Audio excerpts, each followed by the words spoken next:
우리 하나님 말씀은 골로새서 2장 6절로 7절 말씀입니다. 골로새서 2장 6절에서 7절 신약성경 325면에 있습니다.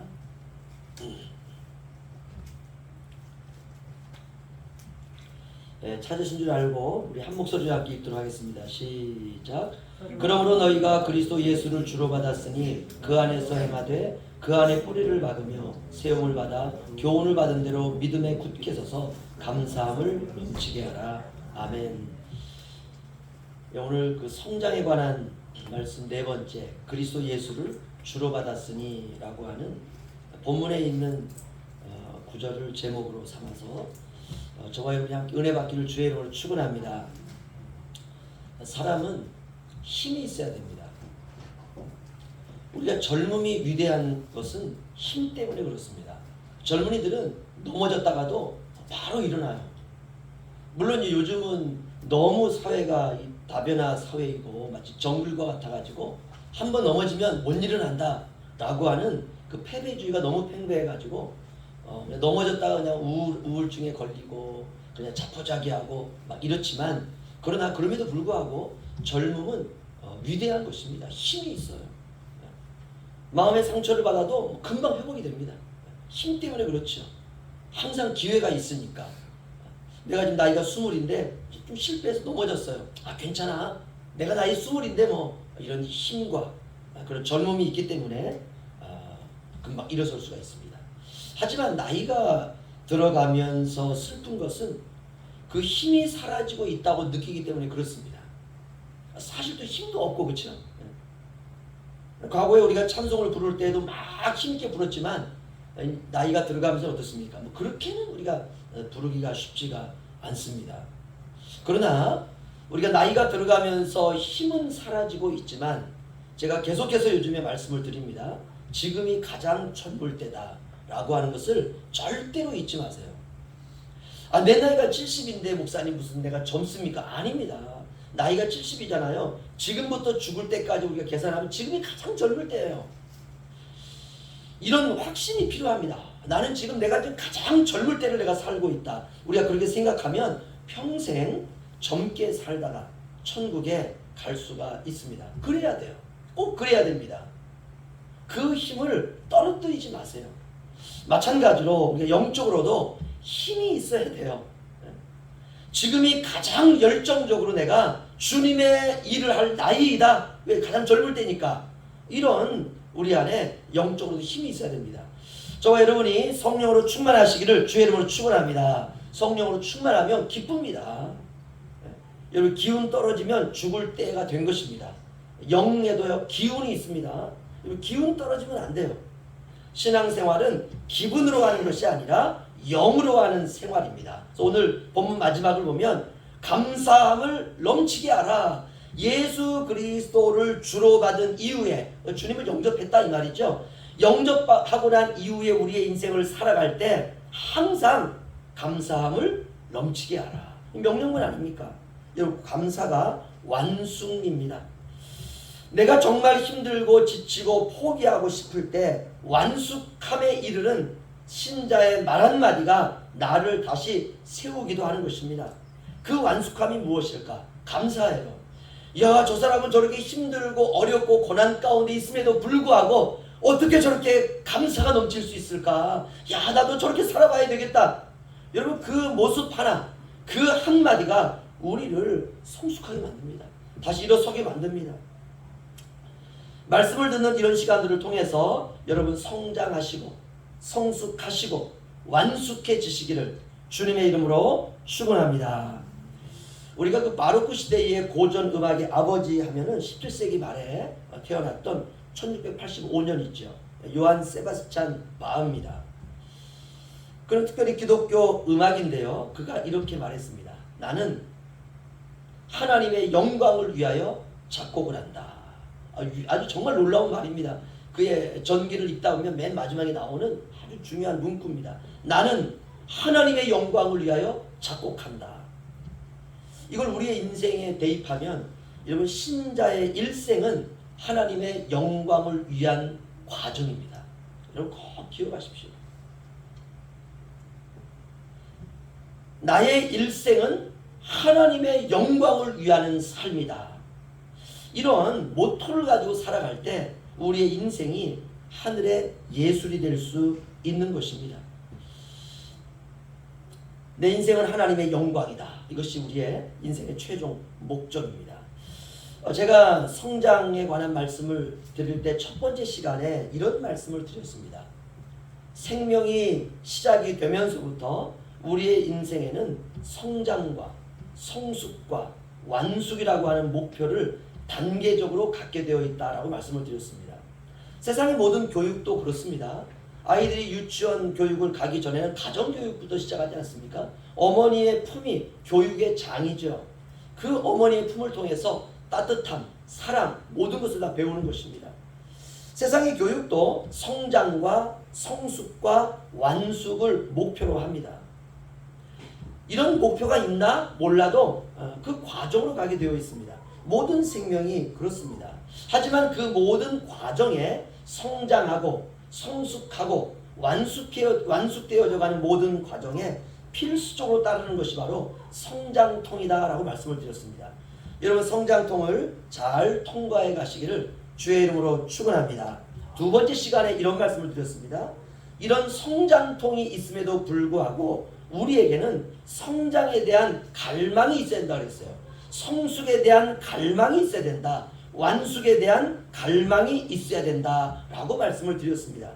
사람들이 성장과 성숙과 완숙함에 대한 거부 반응을 보이는 이유가 바로 무엇이냐 하면 성장통 때문에 그렇습니다. 아픈 거예요. 너무 고통스러운 거예요.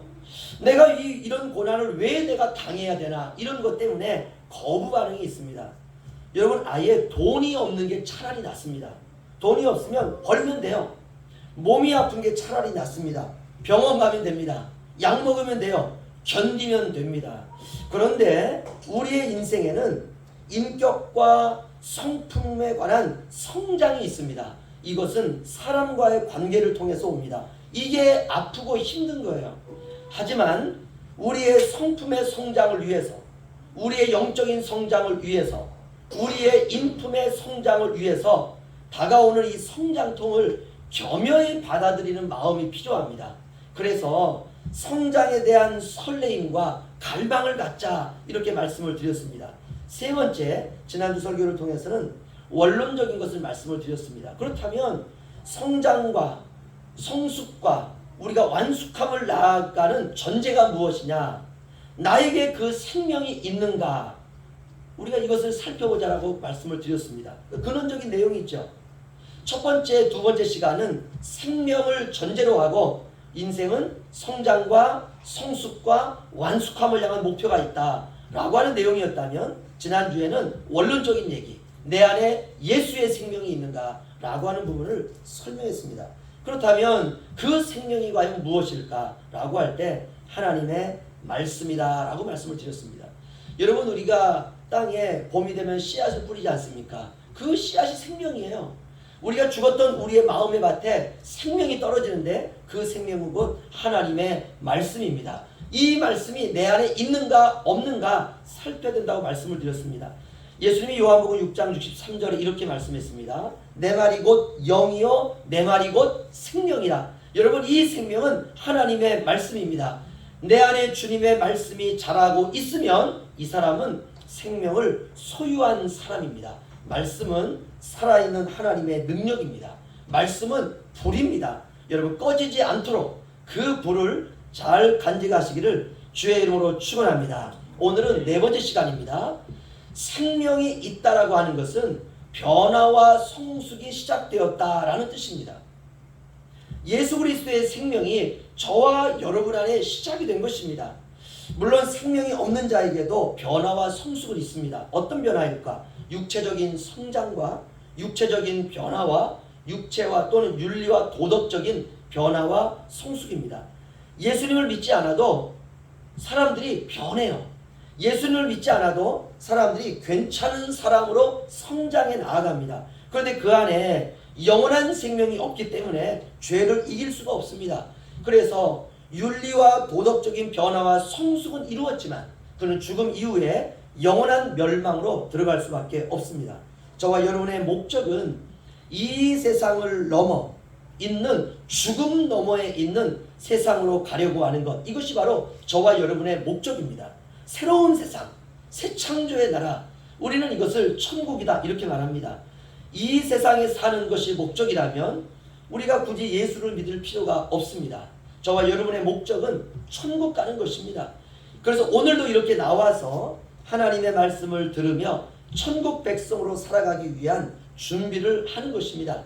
이것이 바로 기름을 준비하는 슬기로운 다섯 처녀와 같은 삶입니다. 그래서 힘들죠. 그래서 어렵습니다. 내 시간을 쪼개야 되고, 내 물질을 쪼개야 되고, 내 삶을 쪼개야 되고, 내 마음을 부서뜨려야 되고, 나의 소중한 것들을 쪼개야지만이 나올 수가 있는 것, 그것이 바로 이런 시간들입니다. 그래서 하나님께서 그렇게 시간을 쪼개고, 물질을 쪼개고, 삶을 쪼개고, 내 마음을 부수고, 내 소중한 것들을 쪼개어 가지고 주님 앞에 나와서 주님 받아주시옵소서 라고 하는 저와 여러분의 모습을 주님이 귀하게 받아주시는 것입니다.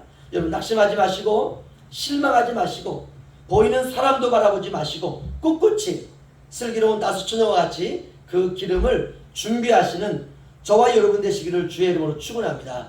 그렇다면 어떻게 하면 우리 안에 이 생명이 시작될 수 있는가? 간단합니다. 오늘 골로새서 2장 6절에 있는 것처럼 주 예수 그리스도를 나의 주님으로 영접하기만 하면 됩니다. 주 예수 그리스도는 이 세상의 구원자이십니다. 이 세상에는 자신을 구원자라 자처하는 사람들이 굉장히 많습니다. 이렇게 해야 되고 저렇게 해야 되고 그래야지만 구원을 받는다 라고 말하는 사람이 굉장히 많습니다. 그러나 하나님께서는 말세에 단 하나의 방법을 우리에게 제시하셨습니다. 제가 읽어드리죠. 베드로전서 1장 5절에 보면 이런 말씀이 있습니다. 너희는 말세에 나타내기로 예비하신 구원을 얻기 위하여 믿음으로 말미암아 하나님의 능력으로 보호하심을 받았느니라. 아멘. 베드로전서 1장 20절 말씀에 이런 말씀이 있습니다. 그는 창세전부터 미리 알리신 바 되신 이나 이 말세에 너희를 위하여 나타내신 바 되었으니, 예수 그리스도는 하나님께서 마지막 때에 말세에 우리의 구원을 위해서 나타내기로 예비하신 구원이라는 것입니다. 그런데 마지막 때에 나타내기로 하신 그 구원이 예수 그리스도에게 나타났다는 것이에요. 여러분 말세는 언제입니까? 여러분 지금이 말세입니다. 예수님에게 말세에 나타내기로 하신 구원이 나타났기 때문에 말세는 2000년 전에 예수님이 이 땅에 오실 때부터 이미 시작된 것입니다. 그렇다면 그 구원은 어떤 구원인가? 그 구원은 율법이 아니라, 율법의 행위가 아니라, 인간이 자신의 공로를 가지고 쌓아가는 것이 아니라 오직 믿음으로 말미암아 이루어지는 구원입니다. 여러분 우리는 무엇을 믿습니까? 창세전부터 존재하셨던 우리의 구원자로 오신 분, 바로 그분을 믿어야 되는 것입니다.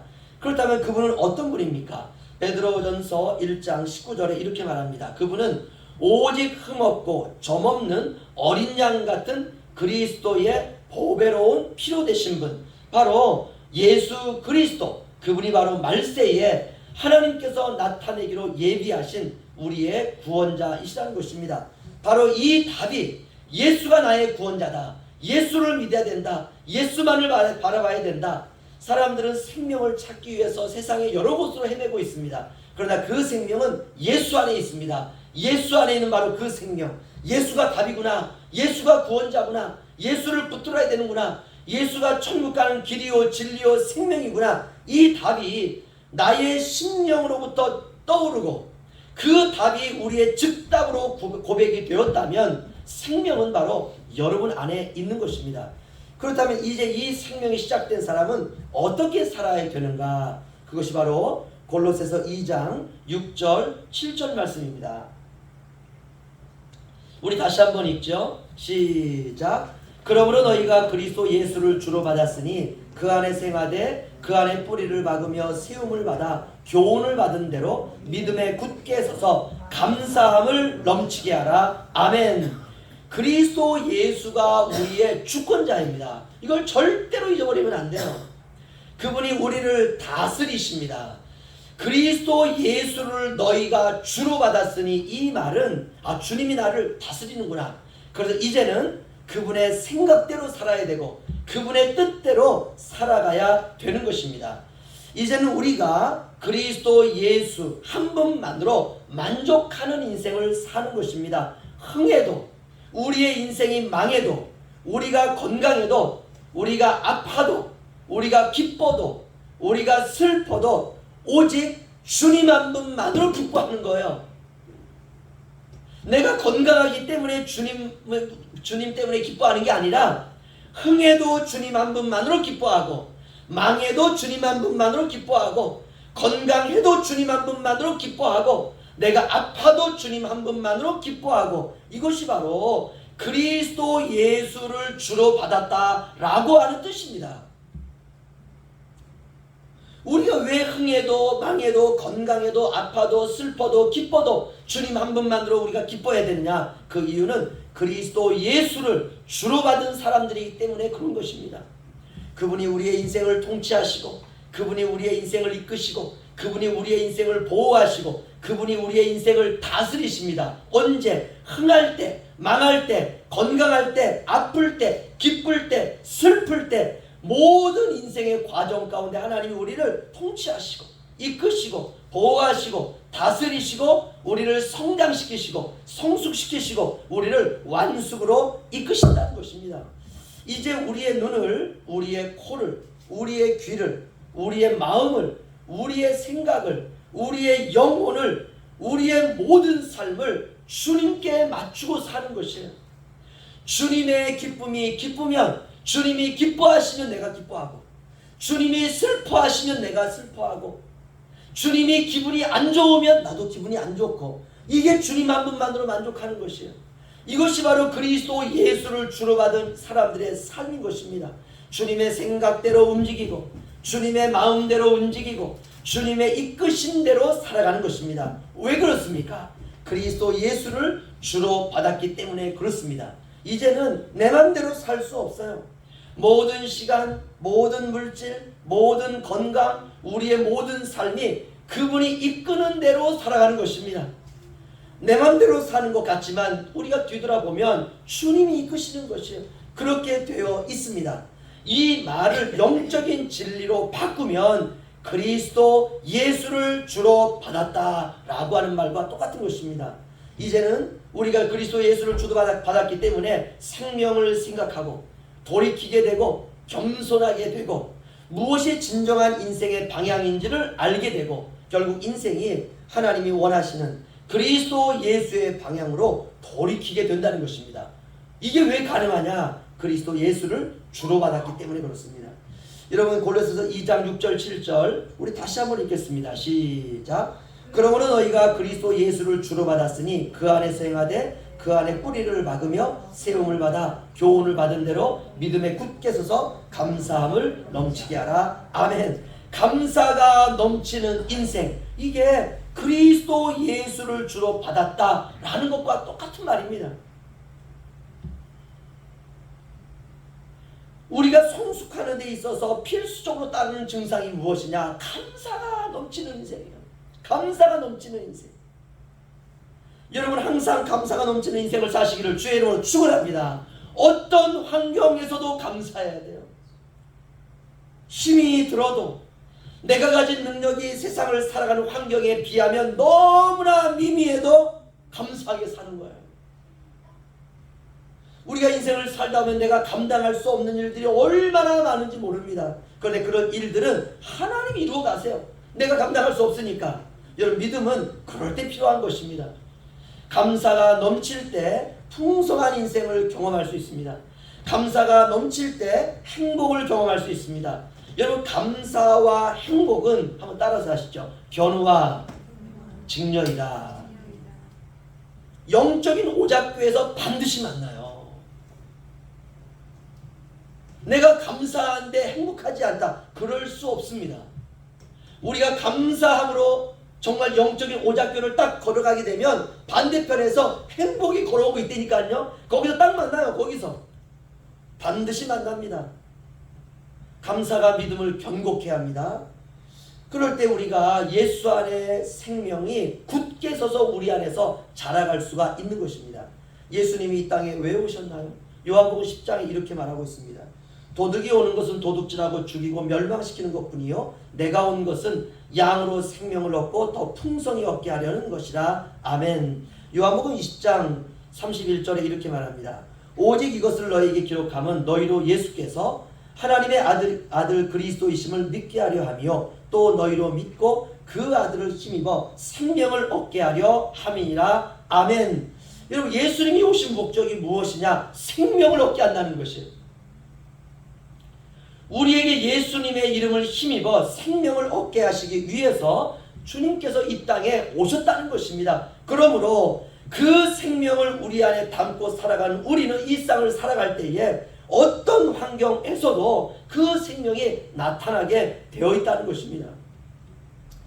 그러니까 예수 그리스도가 빠진 진리, 예수 그리스도가 빠진 교회, 예수 그리스도가 빠진 단체, 예수 그리스도가 빠진 사람은 껍데기인 것입니다. 성경 전체의 핵심은 바로 오직 예수 그리스도입니다.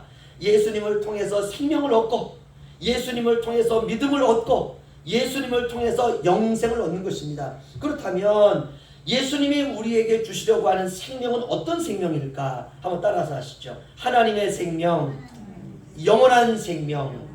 할렐루야. 여러분, 세상의 동물도 생명이 있고요, 세상의 식물도 생명이 있고요, 세상에 살아가는 모든 사람들도 생명이 있습니다. 사람들은 살아있으면 생명이 있다 이렇게 생각을 해요. 그러나 예수님은 그런 의미가 아니라 그것 이상의 생명이 있다는 것이에요. 그것은 바로 영원한 생명입니다. 하나님의 생명입니다. 예수님께서 십자가에서 죽으시고 부활하신 부활 생명인 것입니다. 우리 요한일서 1장으로 한번 가보겠습니다. 요한일서 1장 1절 2절 보겠습니다.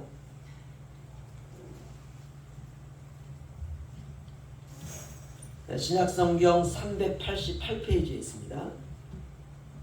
요한일서 1장 1절 2절 우리 함께 읽겠습니다. 시작. 태초부터 있는 생명의 말씀에 관하여는 우리가 들은 바요 눈으로 본 바요 자세히 보고 우리의 손으로 만진 바라. 이 생명이 나타내신 바 된지라. 이 영원한 생명을 우리가 보았고 증언하여 너희에게 전하노니 이는 아버지와 함께 계시다가 우리에게 나타내신 바 된 이시니라. 아멘. 우리 2장 24절 25절 보겠습니다. 요한일서 2장 24절 25절 우리 함께 읽겠습니다. 시작. 너희는 처음부터 들은 것을 너희 안에 거하게 하라. 처음부터 들은 것이 너희 안에 거하면 너희가 아들과 아버지 안에 거하리라. 그가 우리에게 약속하신 것은 이것이니 곧 영원한 생명이니라. 아멘. 이렇게 이해하시면 될 것 같습니다. 이 세상에도 생명이 있고 주님께서 우리에게 주시려고 하시는 생명은 태초부터 그리스도와 함께 있었던 하나님 안에 감추어졌던 생명인데 이 생명이 예수 그리스도로 말미암아 우리에게 나타났고 예수 그리스도를 믿는 자마다 그 말씀이 그 영에 있는 자마다 생명이 우리 안에 작상하게 된다는 것입니다. 그러니까 우리가 육체적인 생명과 영적인 생명이 있는데 주님이 우리에게 허락하시는 생명은 질이 다른 생명이에요. 이 세상에 있는 생명과 하늘 생명은, 영원한 생명은 생명이라고 하는 말은 똑같지만 질이 다른 생명입니다. 같은 생명이 아니에요. 하나는 이 땅의 생명이고 하나는 위로부터 임한 하늘 생명입니다. 창세전에 예수 그리스도 안에서 우리에게 주시기 위하여 그리스도를 통해서 예비해 놓으셨던 바로 그 생명, 이 생명은 땅에 있는 생명과 질이 다릅니다. 그러니까 헷갈릴 필요가 없어요. 육체의 생명만을 인식하며 살아온 인간이 하늘 생명을 이해한다는 것은 그 자체가 불가능합니다. 그래서 우리는 믿어버려야 돼요. 믿으면 헷갈릴 일이 없습니다. 육신의 생명으로 살아가는 사람은 육신의 생명의 열매를 맺는 것이지만 하늘 생명으로 살아가는 사람은 이제 하늘의 열매를 맺게 되는 것입니다. 유사하지만 열매의 질이 다릅니다. 육체는 흙으로 지음을 받았기 때문에 늙고 병들어 죽어 흙으로 돌아갑니다. 그러나 예수 그리스도를 주로 받은 사람의 생명은 하나님의 영으로 지음을 받았기 때문에 병들고 죽는 일이 없이 하늘로 돌아간다는 것입니다. 간단합니다. 우리의 육체가 죽는 것은 죄 때문에 죽는 것입니다. 그러나 예수 그리스도를 주로 받은 사람은 죄가 없기 때문에 그의 영은 하늘로 가는 것입니다.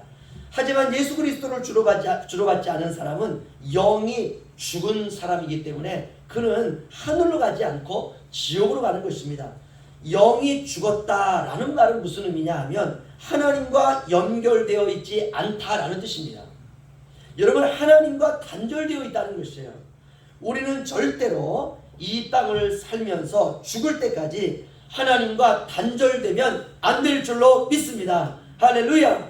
여러분, 세상에서 못 살아도 관계없어요. 세상에서 성공하지 못해도 관계없습니다. 세상에서 인정받지 못해도 관계없습니다. 하나님과 연결되기만 하면 돼요. 그러면 됩니다. 왜 하나님과 그러면 우리가 연결돼야 되느냐? 그 이유는 그분의 이름이 생명이기 때문에 그렇습니다. 그분의 이름이 영원한 생명이기 때문에 그렇습니다. 그분의 이름이 생명수입니다.